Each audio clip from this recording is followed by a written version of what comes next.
Simon Ambrose, Thank winner of one of the first ever apprentices that happened back in 2007. Yesterday I was doing like events sounding like, because my background is music, DJing and nightclubs and stuff. I went from that to like holding a multi-million pound property portfolio in my hands. I mean, if someone said to me, I'm thinking of remortgaging my house to put it into Bitcoin, I would say, absolutely don't do it. I said the same thing for 10 years and I've had egg on my face every year. So are we the guys? Do you know earlier when you were saying that there's people told you not to buy property and it was too risky? We're those guys. Are we those guys? We're those guys. Why have you chosen property as your key asset? So sat here with Simon Ambrose, winner of one of the first ever apprentices that happened back in 2007. Well, I was the very first one on BBC One to have won it. Wow. Because it was on BBC Two for a while. It was deemed a documentary. Do you know what pisses me off about you? What? I tell you what pisses me off. We look the same kind of age. Yeah. But when you won The Apprentice, I was at school. Yes, I'm older than I look, sadly. That's mad though, isn't it? I mean, no, that's good. How old are you? 45? 45. 45 years old. Starting to show it. So when you won The Apprentice, it was a little bit of a shit prize, wasn't it?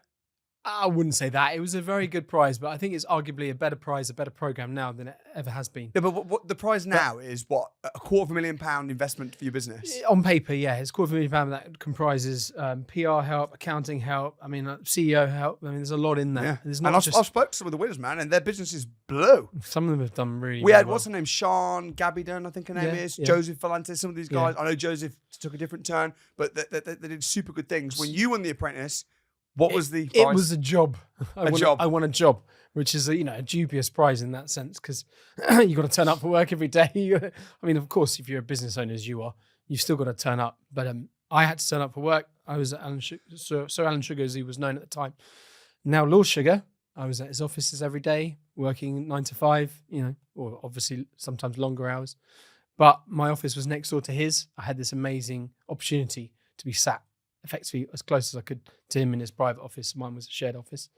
And it was an amazing experience to work with someone that motivated, that successful, who came from nothing to being one of the country's leading, top 0.01% people. Oh, mate, huge respect. And I think as well, one of the reasons I wanted to chat with you was because you did that job for years. Yeah. You've now got your own business, but it's all in property. Yeah. So your job was, what was the exact job you were doing for Lord Sugar? Assistant Estates Manager. Yeah. So I was helping run his estate, which is Amsprop Estates Limited. Yeah. I helped him set up his website because he didn't have one at that point for the property side of his business. It's still the same website today. It needs a refurb, to be honest. But he was quite revolutionary in the sense, and he always has been. And I give him absolute credit for this because, as you know, property game is very obscure. It's cool, it's very murky. It's very kind of obfuscated. Things are hidden. Things are, He's put it. First day, it was quite an amazing. After the show ended, I was announced winner. The final episode was broadcast. The next day, turned up for work, and like the first day I was there, they handed me an Excel spreadsheet of all of his portfolio, all the revenues, the debts, the equity, everything. He's like, "Here you go, study this," and I just couldn't believe it. Yeah. Like I'm like, yesterday I was doing like events sounding like. Because my background is music, DJing and nightclubs and stuff, which I'm still in a little bit. But I went from that to like holding a multi-million pound property portfolio in my hands, all the information on all the tenancy agreements, all the rent review dates, passing rent, vacancy, void, do you know what I mean? Everything in like a few pages of Excel. How much of his money do you reckon comes from property? None of it comes from property. It ends up in property. Right, he makes all of his money. Well, he also makes money in property, but all of his money, at least up to that point, came from electronics, consumer electronics, Tottenham Football Club. But he's got the Midas touch. So even while I was working there, he set up a new business. He was on holiday in Florida. He walked into a shopping mall. He saw an advertising screen, digital billboard. He was like, "Why don't we have these in Europe?" So he took what was technology from the emailer, the phones where you'd be able to send emails through the phones, but you get hit with ads on. He had his 90s kind of email phone thing. Took that technology, put it into digital billboards, started making them in China, put them in BP garages, put them in shopping centres. And now he's got a huge multi-million, in his late 60s, he's at that. It's incredible. It is. I don't think it's even the Midas touch. I think it's just He just knows what he's doing when it comes He to just business. knows what he's doing, and he rarely has like an off day. And I think, I mean, you've talked about it, consistency and stuff. Like he very rarely has an off day. That's it. So he makes his money from businesses, and then he puts the vast majority of that money strategically into property, and that's where his wealth sits, and that's what you were managing. So what kind of portfolio, because we were talking a bit off camera about how Lord Sugar actually helped me restructure my portfolio. What kind of portfolio does he have? Is there any residential there? Is it all commercial? What type of commercial? What's the strategy? What is mainly commercial? I mean, you can see the website is still there, amsprop.com. I've looked at it. You can see his entire portfolio commercial. Yeah, I've seen it. Yeah, there is a few bits and pieces that are outside of it, but that's it for all intents and purposes. That's it, and he's not afraid to tell anyone. This is what I own. If you want to buy it, great. Phone me up. I wouldn't say pathological hatred of estate agents, but he thinks a lot of these guys are getting paid to do nothing, right? You get paid to do nothing. Pick up the phone. I want 2%, 1%. Half, do you know what I mean? So that's why he puts his portfolio there. It's not very rare to do that. Most people wouldn't say like, these are all my commercial properties. It's not the only reason. I think he genuinely believes in progress. Right? He genuinely believes. Why is everyone like hiding their assets, trying to conceal them? They're trying to cheat people. He's very, very direct. He's very transparent. I mean, he's a lord. He's very, very orthodox in the kind of financial sense. There's no fiddling. There's no funny business. He's a very, very straight guy. He pays a lot of taxes as well. Pays a lot of taxes. A lot of taxes, which again, he's a lot of rich people. Probably the reason why they're not quite as transparent is because they're doing things that are a little bit. And I don't blame them, right? Yeah. I don't want to pay tax. You don't. No one wants to pay tax. He pays a lot of tax. No one actually wants to pay tax. He pays it. Yeah. You know? What was the biggest thing you learned in the 3.5 years working for Lord Sugar? What was and what are you doing now? And how did it help? It's a very good question. There's a lot of things I learned. I learned to try and be as ruthlessly efficient with my time, because that is what he's very, very good at. Yeah. Like he will interrupt people when he wants to make a decision, because he doesn't need to hear the whole sentence. He will make a decision very quick and act on it. Yeah. He won't think about it. He won't, pontificate. Yeah. He'll just get on with it. And there's something to be said for that. Quick decision making. Especially in property. Yeah. You know? You have to be. You have to be. Yeah. Especially got interest costs, like bridging loans. Yeah. You can't afford to sit and wait. You just make a decision and move on. And if a good deal comes along, you need to move quick. Yeah. And I think being ready with cash and being able to move quick on that stuff helps. But also he has a brand. So, and he's very, very, I think from the Tottenham days, he's tried very hard to protect his brand, because it got attacked when he was manager of Tottenham. And although he turned it around financially, they didn't get the league results that the fans would have wanted. And he doesn't like people taking pictures of him and posting it as marketing. Well, that's your experience. Yeah, he doesn't like that. I think it's a brand, you want to protect your brand. And, if your brand is Coca-Cola, you don't necessarily want you want to have control of your brand. You want to know how people are going to use your brand, basically. Yeah.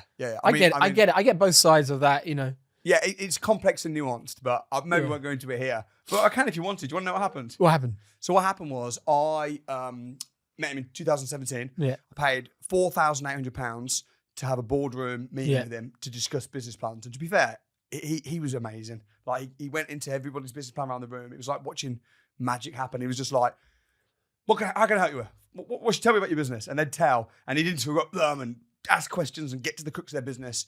And I was a little bit nervous. And when he came to my business, at the time, I owned 96 houses, which I was really proud of. And I was only about 26, 27 at the time. So when he came to me, I thought, a bit nervous, but I thought he's going to be well impressed. I'm going to tell him about 96 houses. My goal is to hit 100 by the end of the year. And then I want to hit 1,000 by the time I'm this age. But the first thing he said when I told him I owned 96 houses, he said, residential or commercial? I said, residential. And he went, what on earth would you want to do that for? That's what he said. And basically, what he taught me was, instead of buying loads and loads and loads of houses, instead of growing this way, grow this way and get into different types of deals. And as a result of that, I ended up getting into commercial properties. So now I own hotels. I do commercial to residential, much bigger deals. Sold off a lot of my smaller residential houses. So it was a really good meeting. We had a photo at the end. It was great. But then I talked about the experience and said, Lord Sugar gave me some great business advice. And I had a picture of me and him on the website and that. And I got a letter from his lawyers saying I need to take it down. And then I didn't take it down. And then he made a video about me saying, I don't even know who this guy is. I've never met him and blah, blah, blah, like this. And then I did a response video and put all the receipts, everything like that, and said, and in my response video, because it was on Channel 4 and it was all talked about, in my response video, I said, everything I learned from Blood Sugar was so good, I put it into a training manual. And if you want to get a copy of it, I paid $5,000 for it, but you can get it for free. Just put sugar in the coupon code and you get it free. So I got like 13,000 emails from it. So he probably, I don't know what he thinks of me now. He probably doesn't love me. Maybe he doesn't. Maybe knowing him, he's probably forgotten and moved on to the next thing. But yeah, so I've got mad respect for Lord Sugar, but that was a little. Well, I think you turned a negative into a positive. I'd like to think so. I'd like to think if I met him plus again. You got a few more subscribers. You got exactly. and I've only ever spoken positively of him, but there was that little blip. But that happened now. That was like 5 years ago now. So I'm sure he's over. You're onto bigger and better things. I'm onto bigger and better things. Yeah. I think the problem is when you're like a leading figure, which he is publicly, a lot of people are using his image to promote things, Bitcoin, scams, everything. Oh, yeah. My face has been used to sell Bitcoin. No, my face has. Desperate. And I get impersonators and stuff like that and all kinds of stuff. Yeah. So, no, I do understand it. I think as I've matured over the years. I think from your point of view, you maybe should have dropped him an email to say, do you mind if I use a picture? But it's great to meet you. From my point of view at the it's time, great to meet you. Do you mind if I use your picture and keep that dialogue open? Yeah, that would have been better. Because then you could, keep chatting. That would have been better. Yeah, from my point of view at the time, I think I was like, I paid $5,000 to meet you again. But now, yeah, I've matured. Yeah. I think some people you can do that with him. Obviously not. Yeah, I wouldn't mind if someone came. His brand is worth a lot. I mean, whether he realizes it or not, he's business facing a lot of the time. His brand is worth something to other businesses, also to the consumer, to the people, to the public. Yeah. What happened with you and him? Did you quit? Were you fired? I worked 3.5 years, and I had this itch to get back to what I was doing before, which is events, nightlife.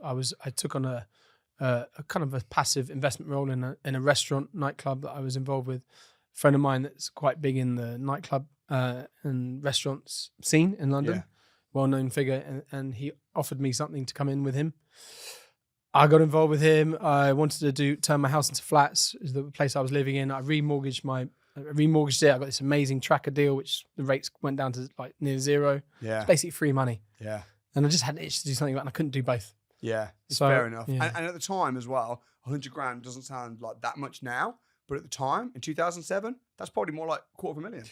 Yeah, and it was great from a mortgage borrowing point of view. You know, like I refinanced my house. I took a little bit of equity out. I started doing things. I backed myself, as you would say. I started doing things. You know, did some property stuff. Did stuff in the nightlife industry. Got involved with commercial property, more like kind of rent to rent and nightlife in commercial property. Took long leases. That's interesting. Tell me about that, because I do some of the things. Well, I mean, the East London rave scene basically is what I was in 2010. Took on a big derelict warehouse, 400-500 capacity warehouse, 3,500 square feet. It's massive, right? And it was totally derelict, no damp, like no electricity, no toilets, nothing. Fitted it out, started doing corporate events, private events, stuff for like Vice magazine, cool kind of trendy shit, like fun stuff. And then, did that for 3 years. And then the building got sold, sadly, to a property developer. Of course, the building, as I told the owner at the time, is going to sell for 4 times in 2 years after you've sold it. I told him, selling it for way too low. Don't sell it. Hold on to it. Get planning at least. Do something. Yeah. And I guess that was the first lesson I had, major lesson in property that I had after I left Alan Sugar, which you've been doing these big deals for someone else and you're sitting on a gold mine of your own. Right. And some Joe Schmo agent has come along, put 2 people together, taken a huge cut. And then it's been sold 18 months later for 4 times. The building got sold for $4 million, right in the middle of Shoreditch. 18 months later, it was refurbed, loft, glass box on the roof, corner property. Alan Sugar loves corner properties. Commercial property, he's like, corner properties, best frontage, whatever. This was a corner property in Shoreditch, and it got sold for literally 4, as I predicted, because I had my GDV hat on. This is what it's going to be worth done up. Not 16. It got sold for 18 million. What? 4.5. How much do you reckon they spent though doing the glass? Not that much. What? Not that much. 2 million, 2.5 million. Why did you not try and get an option on it? This is the kick yourself moment. I was too busy in the basement selling drinks to people, doing lock-ins and stuff. Like, how much did you spend on it though? If you were doing it as a rent to rent only for 3 years. Well, I operated that, so I was the owner operator of that venue. I didn't rent to rent that one, but I've done it elsewhere. Okay. Take a longer lease. Okay. That one we basically got free rent, and we our option was you do it up and you get free rent for 18 months, whatever. Yeah. So it wasn't quite 18 months. It was more like 6 months, I think. When you do rent to rents on commercial properties, have you ever got an option to buy at the end? That's what I do. That is the biggest thing. That's the best. That's the biggest thing. Yeah. I haven't. My life is full of near misses, but that is the biggest thing. Yeah. So you're just renting it for a. I was an operator, and I was looking at like day-to-day cash flow, going, "This is great. What I want to get involved in being the landlord." But really, I was sitting on a gold mine, and I missed it. I missed the gold mine, and that's the one lesson I can tell to people is when you see something, you see an opportunity, do something about it. Yeah. Don't just talk about it and go, "That's worth fortunes." Yeah, hindsight though, we all miss deals, but that's a lot of money. If you'd have bought that yourself, you could have bought that yourself, probably even for less than 4 million because he knew you. It's horrible. It is horrible. Yeah. But you know what? Where did your money come from today? It's the same thing I was doing before. It's rents, managing properties. What does your portfolio look like? It's a mix. It's a mix from. I mean, I also manage properties for other people, so I'm set up as like a private landlord and agent. So I manage people's longer lets. So a friend of mine had an empty house, helped him Airbnb it for 4 years. Nice. Helped manage the refurbishment of it. He had quite a big refurbishment project on it. Helped oversee the refurbishment. I also obviously work with builders as well, and I don't project manage myself necessarily, but I have done it. I have project managed stuff. I have done agency work. I've sold properties for people. Last year I sold a house, 7-figure house, in southwest London. Nice.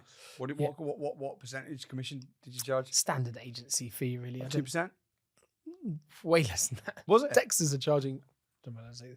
They're charging 1%. Yeah. But still, if you've got like multi-million-pound property. Yeah. If you've got flow, if you've got deal flow, it's great. Yeah. So I've done agency work, but I'm mainly working trying to gear my own portfolio a little bit, trying to take on some more debt because the one thing I've been reticent on my whole adult life is I've been afraid to take risk as much as I should, which is a mistake.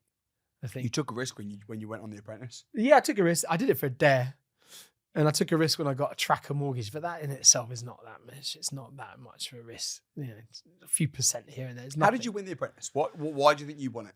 You must have something about you for Lord Sugar to be able to not only win The Apprentice when there's 10, 12 people, but even the application process. I know so many people that went through the application process and didn't get anywhere. Well, I don't actually win it. It's a big deal. I don't want to give away too much, but I mean, it's simple things really. I read everything I could possibly read that was available online.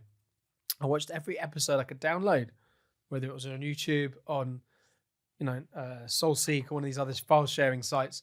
Whichever episode I could get hold of online, legally, illegally, I downloaded, right? I watched every episode. I watched the American version with Donald Trump going back. Well, it wasn't that old back then, but 2-3 years. I did research about the production company. I researched the people that worked on the production of the program. I found out what they liked. I read a great book by Professor Robert Cialdini called The Art of Influence, Science and Practice. And he worked as a salesman. He was a traveling rep in America selling washing machines, hoovers, door-to-door stuff. And he worked out what's the way to influence people, how to get people to think how you think, like what you like.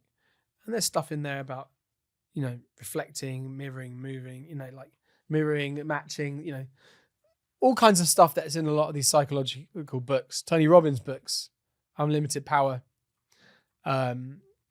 What's that? Dale Carnegie, How to Win Friends and Influence People. Yeah, classic. Psychology books, like how to get people to come over to your way of thinking.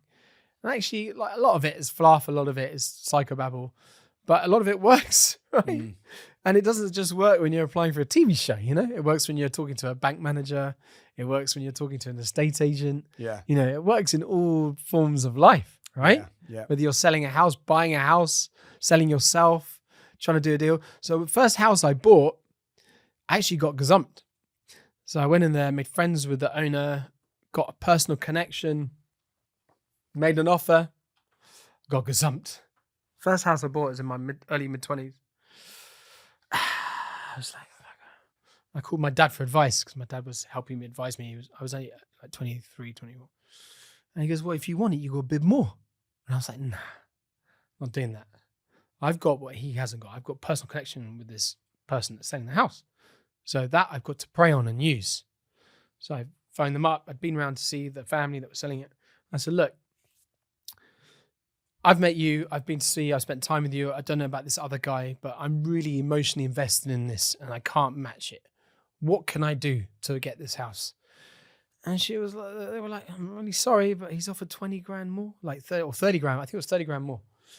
And I was like, okay. And just on the cuff, I was like, I can't match it, but I'll get as close to it as I can. And my limit is X 100, say. I can't go to X 20, but I can get to X 100. And that's as far as I can go because my bankers told me they're not going to lend me any more than that. That money was going to be for refurbishment, for, fixtures and whatever, fitting out, decorating the place. But I know that's my limit and I cannot go any higher. But I can say I will deliver, I will, perform. And, I prayed on the fact that we had this personal relationship. Yeah. And then, sure enough, I sat back, went quiet. I got a phone call a few days later saying, we're going to go with you. Well, my wife's going to go with you because she likes you more. Wow. That's amazing. It was like 10 grand in it. Yeah. But you know what, though? That does go to show as well the power of relationships. Yeah. And also, not just, and this is a little bit different to what you said, but I often get deals. It's not about the highest price. It's about the strength of the offer. Yeah, for if sure. they know that you're going to follow through, if you've got your documents in place, if you're able to say, here's my solicitor, here's my this, here's my that, but your offer's less, they might go with you just because you seem like you're a bit more on it. Well, that's the other thing. I said, look, I've got offer letter in principle. I can show it to you. I didn't, but I didn't have the offer letter. I had a mortgage kind of agreed, but it wasn't quite in writing. But I said, look, I can deliver this and I can do fast completion as well. I said, if you want, I can exchange tomorrow, complete in a month. Yeah, right. If you want. Exactly. And they were moving out. They were families. They didn't really want that. But I said it to them and offered it to them. I mean, God forbid, you just need to get the deal over the line, right? You still own that house? Yeah. Oh, yeah. How much, it's flats now. How much you pay for it? I'm not going to say. But you made money on it? Oh, yeah. Loads? It's flats, yeah. One of the flats is worth... How much you make on it? That's 20 odd years ago. It's tripled in value, There we go. What's the worst thing about property? You're in property, you've done selling, you've done rent. Rising damp. Rising damp. Maintenance, basically. I've dealt with it so many times now. It should be easy then if you've dealt with it loads. No, it's never easy. Rising damp. Yeah, I mean, why? If it's a small bit over there in the corner, it's easy. But yeah, I'm dealing with it at the moment in a house that's had it for 15 years and it's never gone away. Do you buy properties that have got problems deliberately to fix them up? Is that what you do? Is that kind of your strategy? Buy them, fix them up, refinance them? Not always, but I just don't see the point overpaying for somebody else's work, over someone else's spec. Do you know what I mean? So you have to start somewhere. The first thing you do when you rent it out, someone says, oh, I don't like grey. Strip it out, And what are you going to do then? I just don't see, there's no upside, there's no value for me in buying something that's fully maxed out, It's already specced. refurbished. Yeah. Yeah. No, I totally agree. What's the point? Yeah, but it's like the ultimate example of that is buying a new build. Yeah. You're just going to lose 10% of its value. I think it makes sense to buy new builds in certain instances. For example, if you've got a help to rent, help to buy mortgage. Bro, really? If you've got that and you're buying it to live in. Oh, mate, we're going to have to debate this one then. Well, I hate help to buy. If you're in that position and you want to buy a home and you found somewhere you like and you're going to live in it, then there's no price you can put on it in that sense. You know what I mean? Yeah, there might be very rare exceptions. My attitude on help to buy is it's a new build, it's going to drop. You're borrowing money from the government, you've got to pay it back. You're probably going to end up in negative equity. Maybe, but you don't know that until you've lived in it. But also, you don't know how your earning profile is going to rise. So if you've got a good job, you just need to have You can't make an investment on the basis that I might get paid more one day. Well, no, but you can make an investment on the basis that you might get married one day and you might have a family and this place has got a spare room and then my wife and I, we have two incomes rather than one, and you don't have to worry about losing your money. It depends. It depends on the asset. It depends what as like anything. Yeah. Depends your entry point and your exit point. Yeah. Entry point's there and your exit point's there. Yeah. You're done. I generally think that government schemes like these lifetime ISAs, help to buy, I'm quite anti that. I'm quite anti-new builds, full stop. Don't get me wrong. I'm anti-new builds as well. Anti-new builds. Yeah. There might be for the odd person, it works. But I think generally. I think if you're cash poor and you don't have enough of a deposit, then this is rent. Start a business. I completely agree. But if you don't have that, if you have a business, if you have a profession, if you're working in IT, you're working at sales, have you got kids? 2. How old are they? 6 and 1. Nearly 6 and nearly 2, yeah. Nice. Yeah. What's your as a parent then, someone that's been in business, worked with the likes of Lord Sugar, who's a billionaire, you're in property. Yeah. What are you thinking about in terms of like business with raising the kids? Are you going to try and get them into business for themselves, or do you want them to come and take over your business? Are you going to teach them about money? Are you going to say, are they going to normal school, private school? Are you homeschooling them? What's the whole? It's very difficult, and I'm in two minds about all of the above. But it's complex. I know one thing is that I'm already kind of asset gathering for them, because I know that, as you know, property is getting further and further out of reach for most people. It is. So the quicker you get on this ladder, even when they're born, better for everyone. We should talk about that tonight. We should talk about the fact that property is getting more and more out of reach. So get in now. Yeah, I think that's the takeaway. Yeah. From my experience at least, I can just 100% say I was so nervous when I bought that first house that we talked about. I was working in the city. I was a stockbroker, working at Credit Suisse, First Boston as it was known. I was an equity, so I was selling European equities to institutional investors worth many, like multiple, obviously, in net worth than I was. And they're listening to my advice, saying buy Vodafone, sell Carphone Warehouse, etc., etc. Giving them advice. And every one of them I asked, I'm thinking, I'm buying this house. They're like, don't do it. Don't do it. Right. The market's peaked. Don't do it. These are serious, qualified investment professionals. Dummies! Chartered financial analysts. They're like, we're selling everything. We've liquidated all our property. It's all overbought. Get out of it. Get out of it. And it obviously wasn't. And it kept going. I got laid off. .com boom collapsed. I got laid off. I went back into events that I was doing at university and stuff, and got back into property and so on.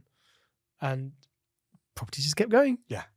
You know? What year was that? Was that like 2002? Oh, really? That early? 2002. But properties boomed from 2002 to 2006. Yeah, and it was peaking then. Like there was articles on the Daily Mail. I remember them front page articles saying property slump crash coming, like doomsday. Yeah, it's all over. .com money's collapsed. Do you know what's the world's falling apart? Yeah, and it just kept going. Yeah, and then 2008, and then everyone said the same thing. Credit crunch. Property's going to collapse. And it did. It didn't collapse, but it had a wobble. But then they slashed interest rates. And it just free money. Free money. That's mad. Looking at the graph, because I got in 2008, 2009. Yeah, was when I got into I bought my first house in 2009. Yeah, but at the time it felt like, oh, we're in a massive crash. Everyone was saying, oh, massive crash. But looking back now at the graphs and all the charts, it only really dipped. It didn't go. It might have dropped 15-20%, but within 2-3 years, it boomed. It was way back, and also there's like, it's like any industry. There's always metamorphoses. So, back then there wasn't so much student accommodation. Accommodation. When I was at university, student accommodation was crummy, crappy, damp. Yeah. All this money around then started flowing into student-lets, developments to house students. Yeah. Student market's obviously grown massively. Probably as long as the population is growing, property will grow. That's it. Because the supply will never meet the demand. It's true. That's that. And as long barefaced economics. And as long as they keep printing money. You don't even need to print money. Well, you don't, but when they print money, here's the thing: when they print money, you got more liquidity, it's more inflation. Yeah, exactly. Well, that's the one worrying thing at the moment is that interest rates are high, and actually they're putting a brake on the money. And for me, it's the maddest, wrongest decision ever. Why do you think that? Because all of our inflation is imported at the moment. It's imported oil price inflation. It's imported wage inflation because we don't have as many migrant workers at the moment. Well, we still have net migration of 700,000 a year at the moment, which is crazy, but it's still not enough to meet the number of nurses we need, the number of doctors we need, the number of builders we need. Talk to any builder and say, do you have enough builders? How hard is it to find tradesmen? It's hard. Yeah. The average age of the average tradesman in property now is going up. Right. Many more 50-year-olds and 60-year-olds are doing electrical work, carpentry, plumbing. Yeah. Because you don't have the younger people coming through. There physically aren't the younger people doing these courses, apprenticeships, to go into the property market, to do the stuff that is needed. It's not there. So as a result, you have ever-aging workforce coming back into employment, which is good for them. My carpenter's in his 50s and he's great. Why do you think that is? It's because Brexit. Simple. Because we just don't have the flexible labour market anymore. And we have an ageing population. I've had kids in my late 30s, early 40s. 2 kids. Two parents, 2 kids. Whereas we'd be having children in our 20s, 20 years ago. People are having kids in their 30s and their 40s. So you've got a population that's getting older and older, living longer and longer. The average birth rate at the moment for women in this country is 1.4. So out of a man and a woman, there's 1.4 people replacing them. and it's happening later and later and later. So you've got a demographic which is going like that. Yeah. You've got older people getting older, living longer, and less and less. But that's not because of Brexit, though, is it? No, that's just the demographic of the UK. But why is Brexit even? I mean, why would Brexit make people not want to go to get an apprenticeship in carpentry? That's a separate thing. I'm just saying that there's less people going into the job market every day, turning 18. There's less and less people turning 18. Right. And you know what? A statistic that I found recently was from the Office of National Statistics. The average woman to get a job is now 24. And for a man, it's 23. That's mad, isn't it?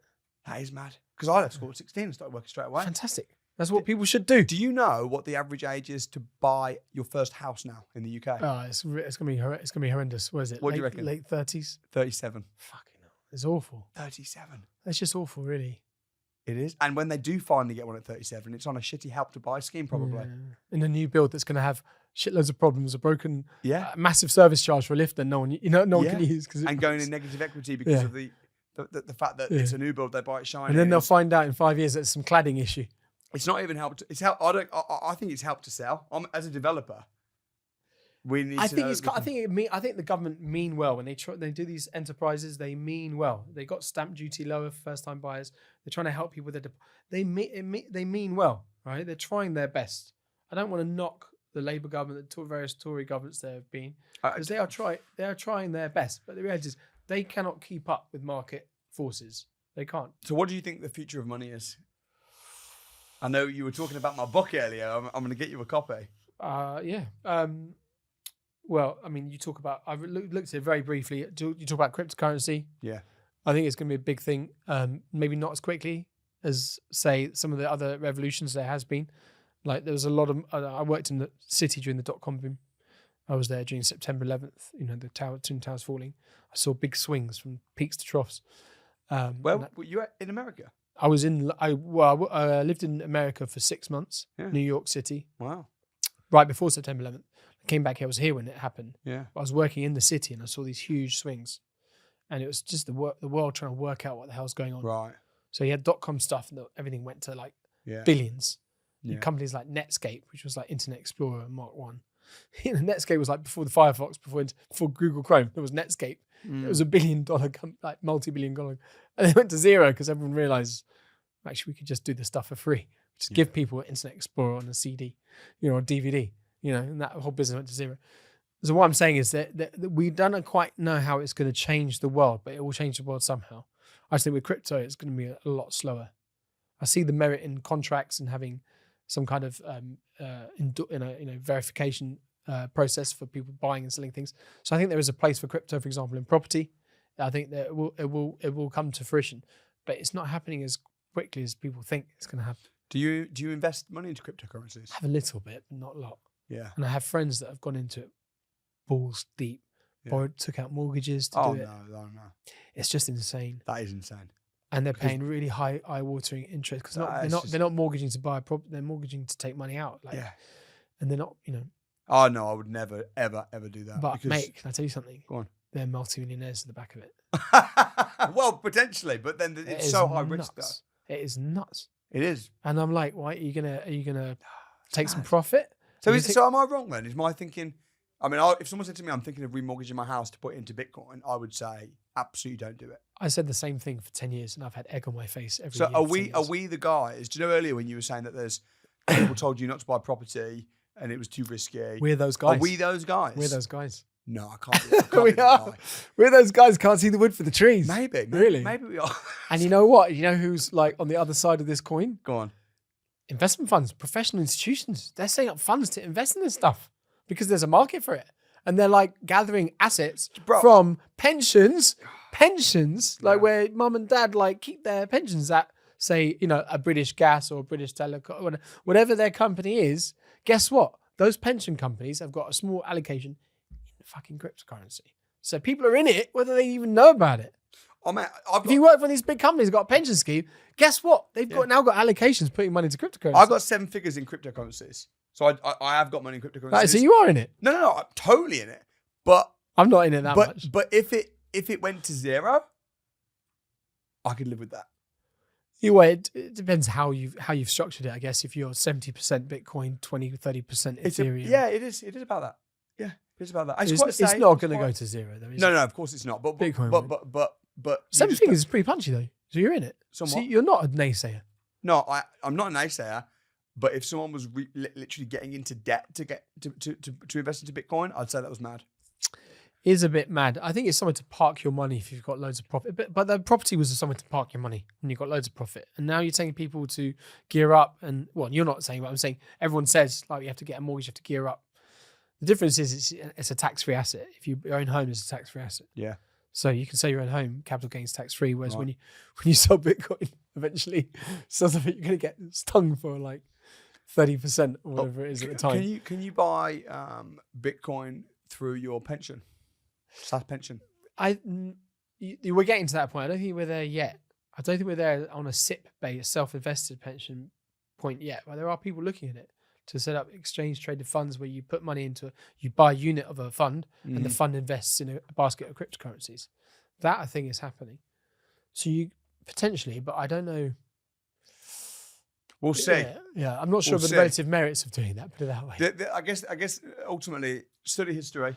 Study what you think is going to happen in the future. I don't know. It's a crapshoot at this point. Cryptocurrency, really. Cryptocurrency. Well, how much of a cryptocurrency has been used for genuine transactions versus just speculation? That's my one biggest. 99%, I would guess. I mean, if it all fell out of bed tomorrow, as what happened with the .com boom. I mean, if you draw a graph of the vicissitudes, the peaks and the troughs of like the S&P, the FTSE 100, every peak and every trough has got bigger and larger, and they're getting more amplified. The higher you go, the higher you fall. Yeah, and the longer it takes. So like .com, I mean, Dutch tulips in the 1880s, people went crazy for tulips from Holland. Little peak, little trough. The Great Depression, quite a big peak, quite a big trough. The 80s, Black Monday or whatever it was, Black Monday, massive slump. .com, it's like, whoa. Yeah. Could crypto be a huge tsunami tidal wave about to fall through the floor? It could happen. Why to end this wonderfully interesting dialogue? Of all might not. You're a pretty smart guy. Why have you chosen property as your key asset class? Well, at the very worst, as you know, the very worst comes to worst, you always live in it, right? Yeah. Any deal goes wrong, you can go and live there, stay there, put the heating on, close the blinds, and you're secure. You can't really do that with the S&P or Bitcoin. You can't do that with Bitcoin. Yeah. You might get really rich, but you've not got somewhere to go home to. That's it. It's true. And also, I think it's, for me, similar to that point. It's a tangible asset. It will always be valuable. Yeah. Even gold, which has proven the test of time for thousands of years, in a Great Depression, it's actually not really very valuable. It's only worth something because we say it's worth something. Same as fiat money, same as Bitcoin.